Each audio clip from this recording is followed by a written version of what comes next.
Is due to leave next week for meetings in the U.S. with President Trump. This would be his third visit during Trump's second term. No other head of state has yet to have a second visit. Bibi will have his third. This comes as Trump spoke out against the corruption case against Netanyahu as being politically motivated, comparing it to the lawsuits Trump himself faced.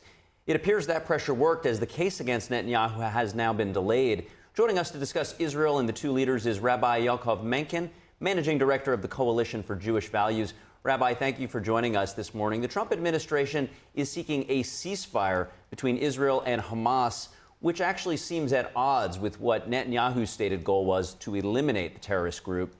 Bibi just announced a visit to the U.S. next week. What do you expect from that visit?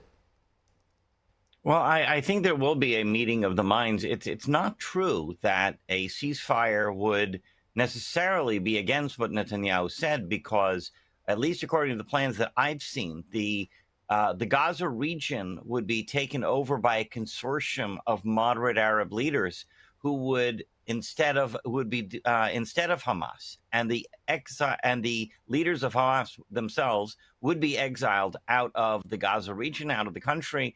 That would potentially restore the opportunity for peace in the region.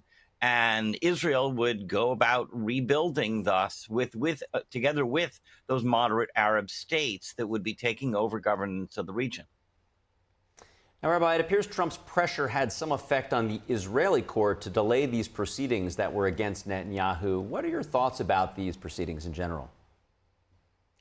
You know, it was pretty clear that there was a double standard going on, because other particular cases that had no political ramifications were being postponed due to the crisis in Gaza, the war with Iran. I mean, obviously, the sort of things that were going on in Israel over the previous month were keeping people awake all night. They were not being productive during the day. It made sense for lawyers to be given more time to prepare, et cetera, et cetera. So all those other cases were being postponed.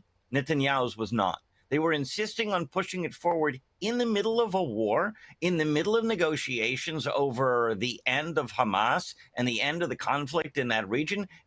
It's simply crazy. But of course, that was the left for you. The same left was then accusing Netanyahu of not getting the work done. Well, the reason why he wasn't getting the work done is because he was being dragged into court when, for political reasons, they were keeping him there rather than letting other, like I said, as they were allowing other cases to be postponed.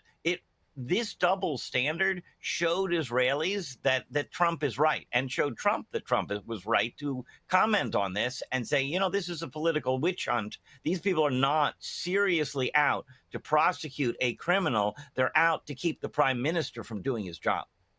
Yeah, it seems like there are some parallels between Bibi and Trump, both having gone through these, some say, politically motivated trials. I don't quite understand the dynamics in Israel as well as what's happening here in the U.S. To that end, Trump is a very polarizing figure here in America. His supporters love him, while his opponents, quite the opposite. In Israel, there's a big spectrum of viewpoints. There's very much a progressive element in Israel. How do those liberals in Israel view President Trump in light of his staunch support of Israel? I'm not an Israeli myself. I'm sitting here in America looking at the situation over there. My understanding is that, during and beyond the election, the Israeli people do love Trump. They recognize, even what they call the left in Israel is currently about how do we get the hostages released in the context of eliminating Hamas. There are differing approaches, obviously, in how to deal with a terror organization like Hamas.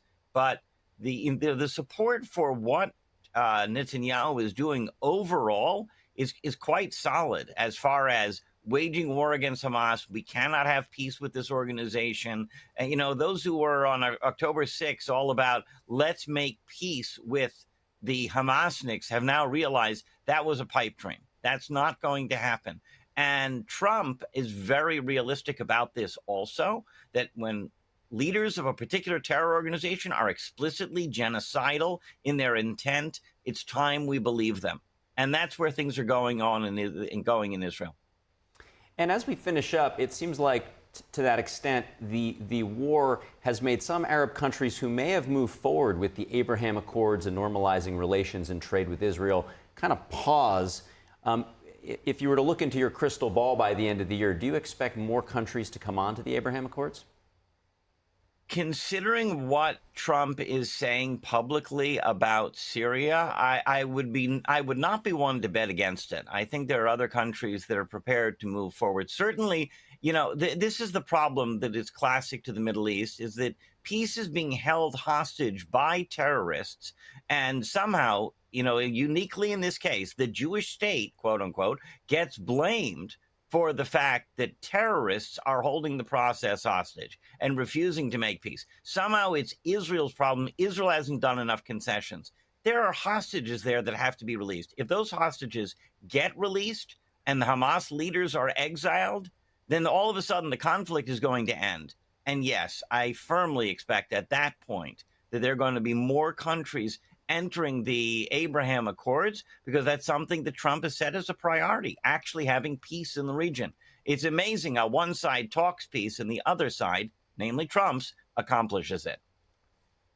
Well, to your point, the Abraham Accords themselves are so unbelievable prior to Trump's first term. It's such a major leap forward, and it'll be interesting to see what happens this year and beyond as that progresses. Thank you so much for joining us this morning, Rabbi Yaakov Menken, Managing Director with the Coalition for Jewish Values. Thank you. And President Trump